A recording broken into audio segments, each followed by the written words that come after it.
Hello everyone and welcome to The Circuit, your source for tech and gaming news from around the net. I'm your host, Justin Pack. So, this week we've got some rumors about launch titles for the Nintendo Switch, more shenanigans from Apple, and China reading your text messages. Also, hidden pictures of digital genitals. Hey, let's get started. First off, sounds like there's some details for the possible launch lineup for the Nintendo Switch, and there's, starting to solidify, with more information coming from sources who have been reliable in the past. According to these rumors, there will be a new 3D Mario platformer game sometime in the launch window, and it's to say it'll be a true 3D platformer title like Mario 64 or Mario Sunshine, not a linear platformer like Mario 3D World. There's also supposed to be a two-player co-op element, which should make some sense based on what we know about the two detachable controllers on the Switch. And it's very likely, too, that Nintendo is going to use its flagship title to show off new elements of its consoles. It's done that in the past, so it seems pretty much a no-brainer we're going to get a new Mario. I mean, we also saw a short clip of a Mario game in the trailer for the Switch, so yeah, it's not really a surprise. Other games postulated that will be available at launch are Skyrim Remastered, which is weird because Bethesda said it might not actually be coming to the Switch after Nintendo used footage from Skyrim pretty heavily in its trailer, but now it is? I'm not sure who to believe anymore. There's supposedly two versions of the Switch that'll come out, a normal version and a deluxe version, and the details of what are in the deluxe version are still kind of a topic of speculation. But adding one more wrinkle to this speculation is that apparently a remaster of the Wii U title Splatoon is going to be packed into the deluxe bundle of the console. That would confirm that a Switch version of Splatoon 1 even exists. And when talking remakes, also Mario Kart 8 is supposed to be getting the Switch treatment with new tracks, new playable characters, and a brand new battle mode, or at least an improved battle mode. So, yeah. And lastly, this one hurts me, guys. This is like, Zelda Breath of the Wild will be delayed and will not be coming out at launch in March. According to industry insider Emily Rogers, who received details about the game's translation localization schedule, that localization may not be completed until December. Then after the localization is done, this game will require at least 4 to 6 months of testing. This change will affect both the Wii U and the Switch versions of the game. It's a pretty big, ambitious project for Nintendo, so it's something they might want to get right. And due to the size of the proposed game, there's a lot of room for bugginess, like in the Elder Scrolls and Fallout games. And I guess Nintendo just doesn't want that. They just want a really tight experience. And I understand that, but I also just really want Zelda. Give it to me. And hey, if you're like me and you need Zelda, you might be able to track down a Zelda escape room, which is a real thing that is happening. Nintendo is partnering with escape room designer Scrap to bring a Zelda-themed escape room to 8 cities in the US, including Houston. So I might be going to Houston next year. Anybody want to go with me? It's lonely. I'll be locked in a room. Moving along, so it seems like Apple is up to some more ridiculousness, as it's been announced that you can soon buy an Apple Book. That is a book made out of paper, with pages that you turn with your hands on some kind of tablet.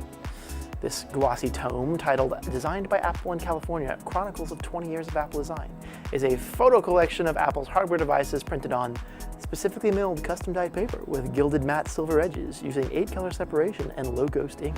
Fancy. It covers devices from the first Apple computer to the iMac and even the Apple Pencil. Remember the Apple Pencil? Me neither. The book also documents materials and techniques used by Apple's design team over 2 decades of innovation and is dedicated to the memory of Steve Jobs. It's available in 2 different sizes, with the larger one retailing at $300, well, $299 technically. And I imagine, I built this little fantasy of this post-apocalyptic future where there's some sort of cult that finds the Apple Bible. It's just brothers and sisters, swipe right to unlock. We're not quite finished with Apple yet. The new MacBook Pro 13-inch has made its way into consumers' hands, who have promptly taken it apart and found some interesting things. Basically, the device is not repairable by consumers at all. Yeah, replacing the new fancy touch bar is more trouble than it's worth. The battery is glued into the case, so it's not easy to replace either, and the RAM and hard drive are soldered into the motherboard, meaning they're not replaceable at all. And weirdest of all, the speaker grills on the MacBook appear to be purely cosmetic, as in sound does not actually come out of there. In fact, the speakers are located higher than the grills, so yeah, they don't even line up. It appears that the sound actually comes through the air vents on the side of the laptop. This is just another in a series of confusing hardware decisions Apple has made, like removing the headphone jack from the newest iPhone, and the removal of the standard USB ports on the MacBook Pro. Apple confounds me. Lifestyle brands, everybody. So Apple may be making some confusing business decisions, but at least they're not stealing your information and selling it to China, as far as we know. Because apparently that's what thousands and possibly millions of Android smartphones were doing. According to CryptoWire, a security firm, they found a backdoor in some firmware provided by Chinese company Adapts Technology, included on a lot of Android-based phones. So this backdoor was capable of sending call logs, text messages, what apps are installed, as well as location data, apparently once every 72 hours. Oh, and it can also install and update apps. So basically it owns your phone. Yeah. In the US, devices using this firmware were mainly produced by the company Blue Products, who produced budget devices sold on retailers like Amazon and Best Buy. Blue was unaware of this exploit and is attempting to remove it from the devices, stating, "Our customers' privacy and security are of the utmost importance and priority.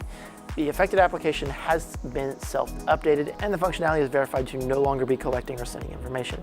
Adapts says the backdoor was intended for Chinese consumers for advertising and marketing purposes.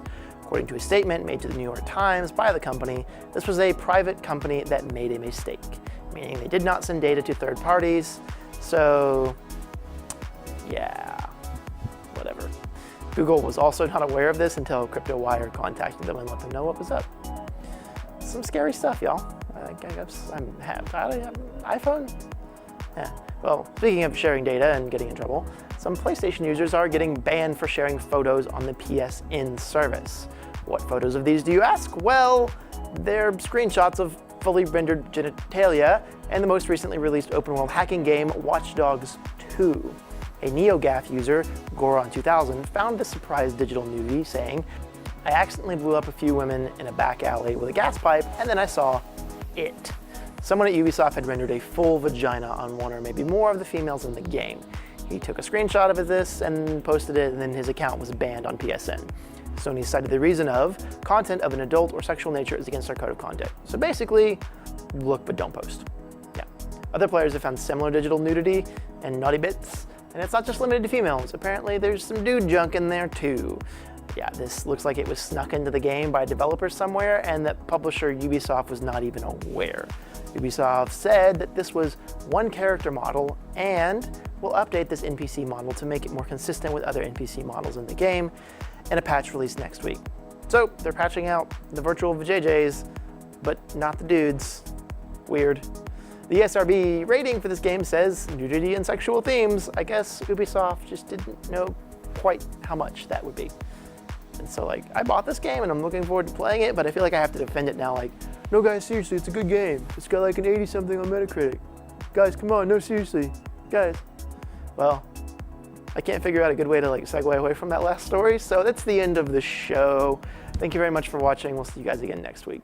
I'm not proud of that last story. It's just too funny though. Other players have found similar digital advertising and marketing purses. Marketing purses. Purposes. That's the word I wanted. And the RAM and motherboard and blah blah blah blah blah blah blah blah blah. It's just another in a series of confusing hardware decisions Apple has made. There we go. Well, Apple may be gonna have to fix that because that's a transition.